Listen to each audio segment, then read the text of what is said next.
Okay, ready to dive into some misconceptions. It was good to me. Ever heard that women, just aren't cut out for the whole entrepreneur thing? Oh, yeah. Definitely heard that one Of course, before. they just lack that drive and ambition and The guts. yeah, basically. Yeah. So are we buying it? Not so fast. We're going to deep dive into 5 of those so-called truths today. The ones about women and entrepreneurship and all that. See if they hold any water.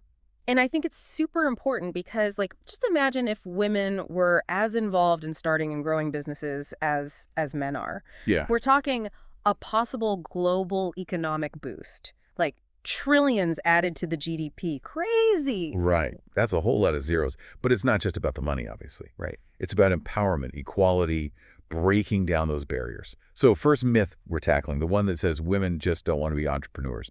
Any truth to that? Well, it depends, right? How do we usually describe an entrepreneur? Risk-taker, go-getter, disruptor. It kind of paints a picture. Yeah. A very specific one. Exactly, and not always one that women, connect with. So we're basically saying there's like a box and it's labeled entrepreneur, and if you don't fit in it... You're out. Exactly. But isn't it way more complicated than that? Definitely. Way more nuanced. Globally, women already make up a huge chunk of self-employed people. We're talking almost 2 out of every 5. Really? Yeah, clearly there's a desire to build something, right? A fire in the belly, you could say. Myth busted. Yeah. Right there. That stat kind of says it all. Okay, on to the next misconception. The idea that even if women do go the entrepreneur route, they're just not as successful. But again, I'm kind of thinking this is about how we measure success. What does that even mean? Yeah, you're right. It's all about the yardstick we're using. If it's, massive company valuations, profits through the roof, that kind of The stuff. whole bigger is better thing. Yeah, then maybe, we see a gap. But those metrics don't tell the whole story about women entrepreneurs, what they care about, how they actually define success. Because it's different for them, right? Like, they're often juggling a business with family, maybe caring for others, and the world isn't always making it easy. Absolutely. It's about building a sustainable business, a business that works with their lives. It's got to support their families, their communities, make a real impact. So using those, those traditional measurements. Like hyper-masculine ones. Yeah. It ignores all that. Doesn't Right. take into account what really matters. Totally. We need something more sensitive to the whole context, Yeah. to all the factors involved. Makes total sense. Oh. Okay. So on to myth number 3. Women just can't secure the funding they need. I've heard that it's not just about the ideas, but how they're treated when they pitch them. Yeah, there's something to that for Yeah. sure. It's true that on average, women-led startups, they get way less venture capital. Way less. Yeah, Yeah. but it's way more complicated than just having weaker ideas. Okay, I'm listening. Lay it on me. Imagine this. 2 entrepreneurs, 1 woman, 1 man, same amazing idea. They go pitch it. Recent research shows women get grilled on the risks, the downsides, the what-ifs, guys. They get asked about their grand vision, the potential for massive growth. Totally different vibe. Whoa. So it's like they're setting them up differently from the get-go. Exactly. And it subtly chips away at their confidence. Makes investors think, ooh, this is risky, even if the idea is solid. And less funding follows. Sadly, yeah. It's this unconscious bias thing. We got to face it head on. Almost like they're being punished for thinking things through, Yeah. being realistic. Yeah, exactly. And it plays right into that whole myth about women being more risk-averse. Oh, I've heard that one a million times. It's a classic. But it always felt kind of off, like we're missing something big. You're right, we are. If we're just talking money, betting big on something. Risky ventures. Yeah, then maybe there's a slight difference. But risk means so much more than that, right? Especially for women. I mean, they're dealing with a world that wasn't really built for them. Exactly. Women take risks every single day. Think about it. Speaking out against injustice, risking their reputation, pushing for policies that help families. Their careers are on the line. Totally. And going against the grain. That can cost you socially and financially.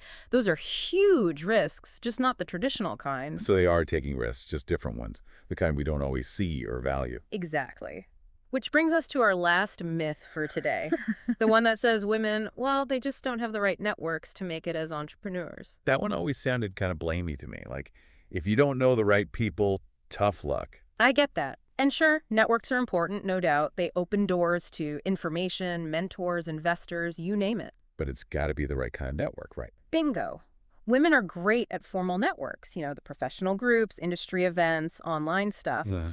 But they don't always get access to those informal ones, the Yeah. ones that can really make a difference. You mean those casual connections, the whispers, the backroom deals? Exactly. Those networks are out there, open to everyone, supposedly. Right. But they often run on those old power structures, the ones that are, let's be honest, still dominated by men. So women are networking, just not always in the spaces where the big stuff happens. Right. It's a systemic problem, and we got to actively change it. More opportunities for women to get into those rooms, have their voices heard. I bet having more women in leadership would help a lot create those more inclusive networks. It would be huge, a ripple effect. More opportunities for women at every level. And it's not just about waiting for someone else to fix it. We can all contribute, build those networks ourselves. So what can our listeners do? It's not just a women's issue, right? It affects all of us. Absolutely not. Guys can be amazing allies here. Go out of your way to connect with women entrepreneurs. Invite them to events, introduce them to your network, amplify their voices, Right. build those diverse networks, reach out to men and women from all kinds of backgrounds, different industries, experiences, the whole spectrum. Power and diversity. Exactly. It's about recognizing that and actually doing something about it. And even the small stuff matters. This has been seriously eye-opening. Makes you realize how much potential is out there just waiting to be unleashed. It's exciting, isn't it? This is just the beginning of the conversation, though. We've got a lot of work to do to make things truly equitable. Before we wrap up, let's recap those 5 myths we busted today. Just to make sure they're really busted. Let's do it. Okay, myth number 1. Women don't want to be entrepreneurs. That one fell apart pretty quickly. Yeah, the data's clear. They're a force to be reckoned with. The problem is those old stereotypes, that language that defines who's an entrepreneur and who's not. We got to broaden our view, recognize the different ways people do this. Right. Myth number 2.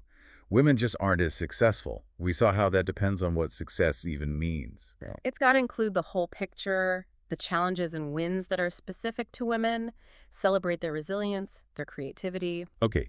Myth number 3. Women can't get funding. We talked about how the questions they get asked, even the tone can be different, leads to less funding, even with amazing ideas. That unconscious bias is real. We got to call it out, make sure the playing field's level for everyone. All right, number 4. Women just don't like risk.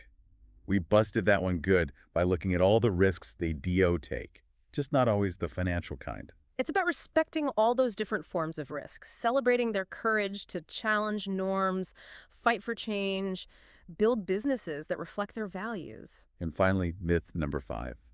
No networks, no success. We saw how it's not about lacking connections, but about being excluded from those informal ones where the real magic happens. And we can all do something about that. Create those inclusive spaces, make sure everyone has a chance to connect and collaborate. It's so inspiring to hear these myths get debunked. Imagine all that untapped potential. It's about shifting our mindset, challenging those assumptions. Create a world where women entrepreneurs can truly thrive. And for those who want to be part of the solution, we'll have some awesome resources in the show notes. Organizations that support women entrepreneurs, fighting the good fight. Check those out. And if you found this deep dive insightful, hit that subscribe button for more conversations that matter. And if you have any stories or thoughts about women in entrepreneurship, share them in the comments. Let's keep this going. Because making entrepreneurship more inclusive, it's a win for everyone. A stronger economy, more creativity, a fairer world. Couldn't have said it better myself. I feel super inspired, hopeful even. What's one key takeaway you hope our listeners will remember? For me, it's that awareness is key. Once we see those biases, those outdated ideas, we can start to dismantle them. And that's how we create a world where everyone can achieve their dreams. Yeah, it's been pretty amazing, hasn't it? All these misconceptions. And it just makes you realize how much we gain from different perspectives, especially in entrepreneurship. Totally. It's not even just about being fair. It's about unlocking all that creativity, all those ideas that benefit everyone. So for our listeners who are like, all right, I'm ready to make a difference, support women entrepreneurs, what's one thing they can do, right now? That's a good question. It could be as simple as choosing to buy from a woman-owned business. Yeah. Seek them out locally. Tell everyone how awesome they are. Be a conscious shopper, you know. Love it. And let's not forget about amplifying their voices. Hmm. Share their stories online, recommend their stuff, celebrate their wins. Every little bit helps. It really does. Being an ally isn't about doing something huge. It's about those small, everyday actions that create a more supportive environment. This deep dive has been, like, seriously insightful. Feel like we've only just scratched the surface, though. Yeah, there's always more to explore. But for now, we got to wrap things up. It's been a pleasure. Really enjoyed diving into this with you and with our listeners. And remember, everyone can contribute to making entrepreneurship more equitable. Let's keep learning, keep pushing back against those old ways of thinking, and keep supporting each other. And if you're ready for more deep dives into all sorts of cool topics, make sure to subscribe to the channel. We've got a ton of awesome conversations coming up. Until next time, stay curious. And keep diving deep.